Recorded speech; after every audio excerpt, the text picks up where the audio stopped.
It was just another noisy afternoon in Westfield High as cafeteria, laughter, chatter, and the smell of pizza slices filled the air. But for Amara Lewis, a 16-year-old girl with deep brown skin and calm eyes that hid storms, lunch hour ones, to something she looked forward to. It was something she survived. She walked in quietly, clutching her tray close to her chest, her head slightly lowered, hoping to blend into the background like she always did. But bullies, they had a way of finding the ones who tried hardest to disappear. Amara had transferred to Westfield just 3 months ago. Her mother, a nurse who worked double shifts, had moved them from Atlanta to this suburban town after her father's death. It was supposed to be a fresh start, a quiet, peaceful place where Amara could focus on school. But peace never came. Instead, she found herself the target of Haley Burns, a blonde cheerleader with an Instagram-perfect smile and a soul made of ice. Haley ruled the cafeteria like a queen, surrounded by her loyal followers, Tori, Bree, and Madison. And if you did fit into their perfect world, you were an outsider. Amara was different. Her natural curls, dark skin, and quiet intelligence did match their shallow beauty standards. She did wear designer sneakers or fake lashes. She spoke politely to teachers and stayed after class to read. To the bullies, that was enough reason to hate her. That day, Amara found a spot at the far corner of the cafeteria. She placed her tray down gently, took out her notebook, and began sketching her escape from reality. Her pencil danced over the page, sketching the outline of her father's face. She still remembered his voice telling her, "When they push you down, you stand taller. Never forget who you are, Amara." Those words kept her alive.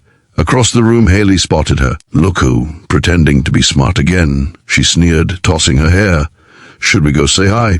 Her friends laughed in agreement. They stood up, their trays clattering as they strutted toward Amara's table like predators circling prey. Amara did even look up when she heard their footsteps. She knew that sound too well.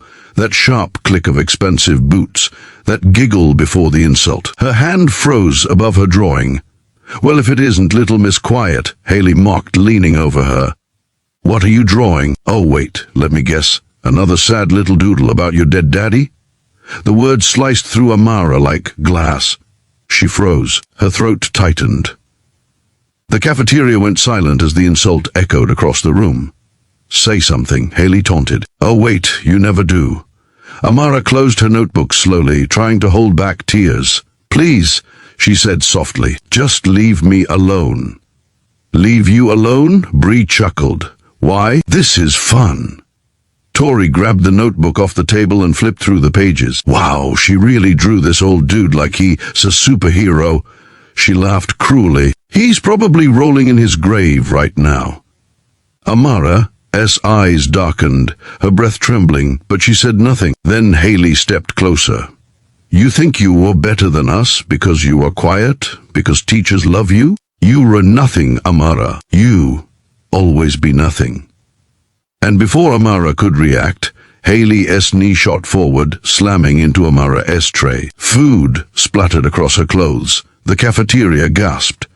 Then Haley smirked, lifted her leg again, and kicked Amara's chair. The chair slid backward, toppling her to the floor. Her tray crashed beside her.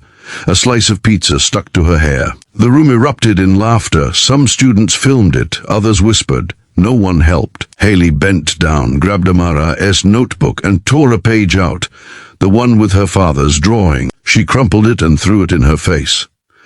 "You don't belong here," she spat. "Go back to wherever you came from."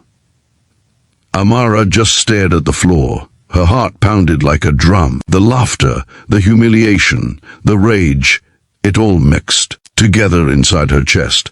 But deep down, beneath that quiet pain, something else awakened, something she hadn't felt since her father's death. Fire. That night, Amara went home in silence. Her mother noticed the stains on her uniform but didn't ask. She just sighed, too tired from a 12-hour shift. Amara cleaned herself up, sat at her small desk, and stared at the torn drawing. Her hands trembled as she flattened the paper back out. Her father's face stared up at her, half ruined by Haley's cruelty. She whispered, "I'm sorry, Daddy. I couldn't fight back." Then she remembered something. a memory buried deep. Her father had been a martial arts instructor before he passed. He taught her self-defense when she was little. "You don't fight to hurt," he'd said. "You fight to end hurt." She remembered his stance, his calm posture, the strength in his eyes. That night, Amara opened YouTube and searched refresher kung fu training for beginners. Days passed. Haley and her gang thought it was over. They laughed every time Amara passed them in the hallway, whispering "pizza girl" or "floor freak." But they didn't know that every night Amara was training. In her small living room, barefoot, she practiced kicks, punches, balance, breathing. Her muscles ached, but she didn't stop. She played her father's old voice recordings, where he explained moves and philosophy. Control your anger. Use it. Don't let it use you. She began waking up early to jog before school. She grew faster, stronger, calmer, and with every drop of sweat she shed her fear. One afternoon, a week later, it happened again. Haley and her friends saw Amara sitting in the cafeteria, this time eating quietly near the vending machine. They exchanged looks like lions spotting prey. "Round two." Bree smirked. Haley grinned. "Let's end her this time." As they approached, the students began recording again. Everyone expected the same show.